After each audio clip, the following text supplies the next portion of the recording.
ధనుర్మాస వ్రత మహోత్సవ ఆహ్వాన గూడ పత్రిక ఆవిష్కరణ ఈ నెల 16వ తేదీ నుండి ప్రారంభమయ్యే ధనుర్మాస వేడుకలు అత్యంత ఘనంగా గరుడాద్రి కొండపై కొలువు తీరిన వైకుంఠ వెంకటేశ్వర స్వామి ఆలయంలో నిర్వహించడం జరుగుతుంది అని ఈ వేడుకలకు ప్రజలందరినీ ఆహ్వానం పలుకుతూ గోడ పత్రికలను ఆవిష్కరించారు. జీవీఎంసీ 65వ వార్డ్ బాంబే కాలనీ గురుడాద్రి కొండపై కొలువుతీరిన శ్రీదేవి ఆండాల్ సమేత స్వయంభు వైకుంఠ వెంకటేశ్వర స్వామి ఆలయంలో ఆలయ ధర్మకర్త మంత్రి మంజుల, చైర్మన్ దొడ్డి రమణ ఆధ్వర్యంలో ఆలయ ప్రధాన అర్చకులు స్వామి ఎం భాస్కరాచార్యులు కరపత్రాలను విడుదల చేశారు. ఈ సందర్భంగా వారు మాట్లాడుతూ ఈ నెల 16వ తేదీ మంగళవారం ధనుర్మాసం ప్రారంభోత్సవ సందర్భంగా స్వామివారికి శ్రీ సుదర్శన నరసింహ హోమంతో ప్రారంభమవుతుందని, 17వ తేదీ బుధవారం నుండి 14వ తేదీ జనవరి 2026వ తేదీ బుధవారం వరకు స్వామివారికి సుప్రభాత సేవ, ఆరాధన సేవ, కాలం, మంగళ స్నానం, పంచామృతాభిషేకాలతో పాటు విశిష్ట పూజా కార్యక్రమాలు నిర్వహించడం జరుగుతుందని తెలిపారు. 30వ తేదీ మంగళవారం నుండి 3 జనవరి 2026 శనివారం వరకు ముక్కోటి ఏకాదశి పర్వదినం పురస్కరించుకుని స్వామివారు ఉత్తరాద్వారం దర్శనం ద్వారా భక్తులకు దర్శనమిస్తారని చెప్పారు. 30వ తేదీ మంగళవారం ముక్కోటి ఏకాదశి మహాపర్వదినం సందర్భంగా వేకువజామున 3 గంటల నుండి స్వామివారి సేవాకాలం, తీర్థగోష్ఠి వంటి ప్రత్యేక పూజా కార్యక్రమాలు నిర్వహించడం జరుగుతుందని, అనంతరం స్వామివారి భక్తులకు తీర్థ ప్రసాదాలు, అన్నమిత్రుల వంటి కార్యక్రమాలు నిర్వహిస్తామని, ఈ మాతృ కార్యక్రమంలో కులమతాలకు అతీతంగా ప్రతి ఒక్కరూ పాల్గొని స్వామివారిని దర్శించుకుని తీర్థ ప్రసాదాలు స్వీకరించాలని కోరారు.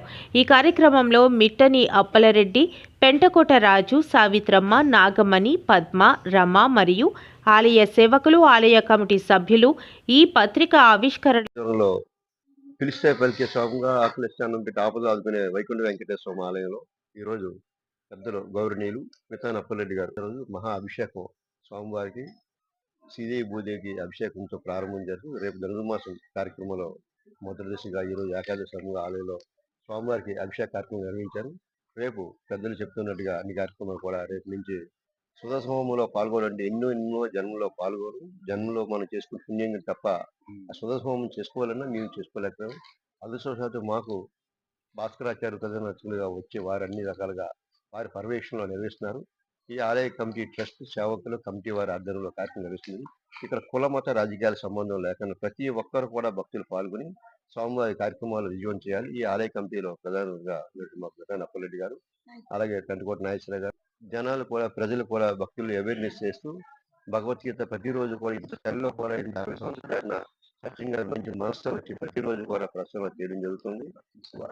వారికి కూడా అభినందన తెలియజేస్తూ, అలాగే భవానీ దుర్గాప్రసాద్ కూడా ప్రతినిత్యం కూడా శనివారం భజన చేయడం, శనివారం మధ్యాహ్నం వెంకటేశ్వర ఆరాధన చేయడం, వారికి కూడా అభినందన తెలియజేస్తూ ఈ ఆలయ కమిటీలో ఉన్న సేవకులకు, ఆలయ కమిటీ మహిళా సోదరి అందరూ కూడా పేరు పేరున హృదయపూర్వక అభినందన తెలియజేస్తూ రాబోయే రోజుల్లో అన్ని కార్యక్రమాలు కూడా ఈ ధనుర్మాసంలో చేసుకుంటే మనం ఒక సంవత్సరం వల్ల జీవితాంతకాలం మనం రుణపడి ఉంటాం. స్వామివారి చేసుకునే అదృష్టం కూడా ఈ ఆలయ కమిటీ ట్రస్ట్ ద్వారా, ఆలయ సేవకుల కమిటీ ద్వారా నిర్వహిస్తున్నారు.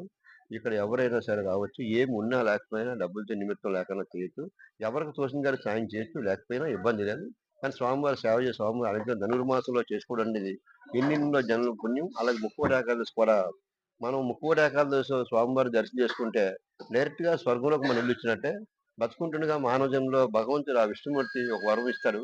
విష్ణుమూర్తి వెంకటేశ్వర వరంలో ఆ ధనుర్మాసంలో స్వామివారికి ఎవరైతే ధనుర్మాస పూజలు చేస్తారో, ధనుర్మాసంలో ఆ గోదాదేవి అమ్మవారి అనుగ్రహం పొందుతారో, స్వామివారి ఆశీస్సుతో గోదాదేవి నెల రోజులు మాత్రమే అమ్మవారి ప్రజలకు కూడా భక్తులకు దర్శనం ఇస్తారు. ఆ దర్శనం కూడా ఈ గోదాదేవి అమ్మవారి పూజలు చేసుకుని ధనుర్మాస కార్యక్రమాన్ని రెగ్యులర్ గా కంప్లీట్ చేయడం జరిగింది. ఆలయ ట్రస్ట్ ద్వారా, ఆలయ కమిటీ ద్వారా పెద్దలు అప్పలరెడ్డి గారు, నాగేశ్వర గారి అందరూ సహకారంతో ఈ కార్యక్రమం నిర్వహిస్తున్నాం. అలాగే ఇక్కడ స్థానిక శాసనసభ్యులు పెద్దలు గౌరవనీయులు ఎమ్మెల్యే పల్లా శ్రీనివాస్ గారు, అలాగే మాజీ శాసనసభ్యులు నాగిరెడ్డి గారు, అలాగే ఇక్కడ ఉన్నటువంటి జనసేన నాయకులు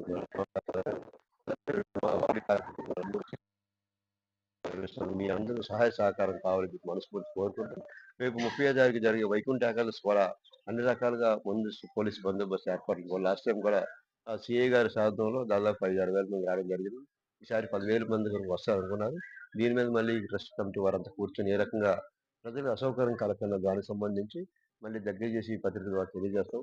భక్తులు అందరూ పాల్గొని ఈ కార్యక్రమంలో జయప్రదం చేసి శ్రీ వెంకటేశ్వర స్వామి ఆశీస్సులు అనుగ్రహం పొంది శ్రీదేవి భూదేవి వెంకటేశ్వర స్వామి అనుగ్రహం పొందాలని మనస్ఫూర్తి కోరుకుంటూ విచ్చేసిన పత్రికా విలేక స్వాధీనులకు ఇక్కడ విచ్చేసిన మా సేవకులకి అందరూ కూడా పేరు పేరున హృదయపూర్వక ధన్యవాదాలు. నమో వెంకటేశ్వర. పేరు పొంది మరి చుట్టుపక్కల పరిసర ప్రాంత ప్రజల భక్తులందరికీ ఆ నోట ఈ రోజుకి అంగరంగ వైభవంగా స్వామివారి కైంకర్యాలు సంపూర్ణంగా జరుగుతున్నాయి. స్వామివారి మహిమలు వినలేనివి, మనం చెప్పలేనివి. అంతట మహోన్నతమైన ప్రతి వైకుంఠ ఏకాదశి ఎప్పుడా అని ఎదురు చూస్తున్న మాసం ధనుర్మాసం.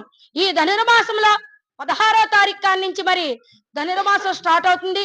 భక్తజనులందరూ కూడా ఈ యొక్క ధనుర్మాస వ్రతం మొదలుపెట్టి ఆ వెంకటేశ్వర స్వామి ఆ గోదా తల్లి అనుగ్రహాన్ని పొందుతారని తెలియపరుస్తూ, మరి అలాగే మనం ఈ వైకుంఠ వెంకటేశ్వర స్వామి వెలిసిన దగ్గర నుంచి ప్రతి సంవత్సరం కూడా స్వామి సాక్షాత్తు ఉత్తర ద్వారాన్నే నిలడం జరిగింది. మనం ఏంటంటే మనం ఇందులో చేసేది ఏమీ లేదు.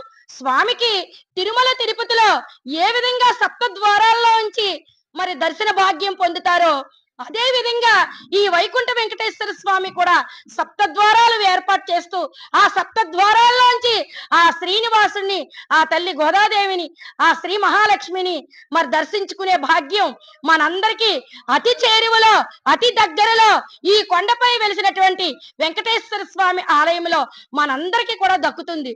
అంగరంగ వైభవంగా అందరూ ఊరు వాడ తేడా లేకుండా అందరూ మీ యొక్క సపోర్టు సహకారాలు కూడా అందరూ కూడా మరి వెంకటేశ్వర స్వామి సపోర్టు సహకారాలు అందించి అందరూ కూడా ఆ ముక్కోటి వైకుంఠ ఏకాదశి రోజున ప్రతి మరి మానవులై పుట్టిన తర్వాత ప్రతి ఒక్కరు కూడా ఆ సప్త ద్వారాల్లోంచి వచ్చి స్వామిని చూస్తే చాలు ఆ తండ్రి అనుగ్రహం పొందగలం. అంతటి విశిష్టమైన రోజు ఆ రోజు.